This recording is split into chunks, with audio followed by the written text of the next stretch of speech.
Carissa Pavlika, TV Fanatic. Hi. Hey. Thank you all so much for being here today. Thank you. The well scenes are intense and gritty, almost like another character in the story. Jacob, how did you connect with the physicality of working in that environment?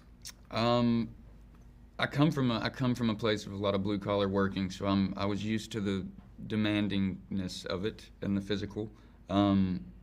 Did not know about the danger of what actually goes on in these rigs fully until we were there and doing it. So that was probably a big learning curve, and just making sure you have the skills properly so that you can do it safe and no one's in danger.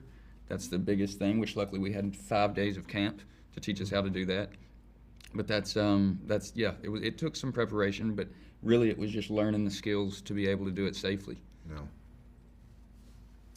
James, were you actually on those rigs? Oh, How yes, involved ma'am. were you in that process? Oh, no, man. We had a 5-day roughneck camp and got our hands dirty from the beginning, from day one, a few days before principal photography started. So, yeah, it's all us out there doing the work. Taylor is a man who wants to see it done. He wants to show the authentic side of these worlds, the real side of these worlds.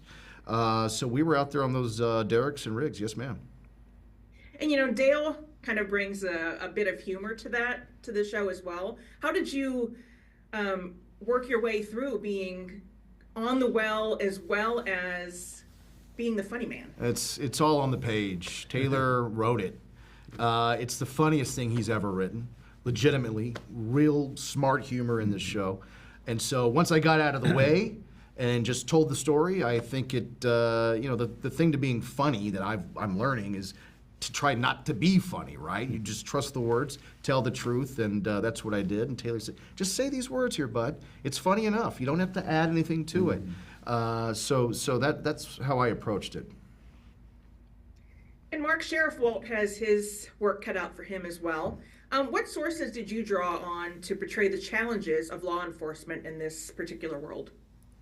Well, I think I know a lot of really good law enforcement folks, and I have a lot of respect for the job they have to do. But I think my character is Tommy's best friend, or one of his best friends, a go-to friend who he trusts, and he has to have to survive in the world of the Landman, And I think I just try to remember how important friendships are, and when you have to tell somebody you can't cross that line, or I can't cross that line with you, those are, I just sort of, and in life we all have those choices, and I just try to lean on what little bit I've learned about making bad choices.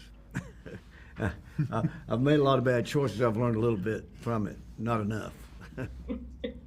Jacob, Cooper comes to Midland with a specific future in mind for himself.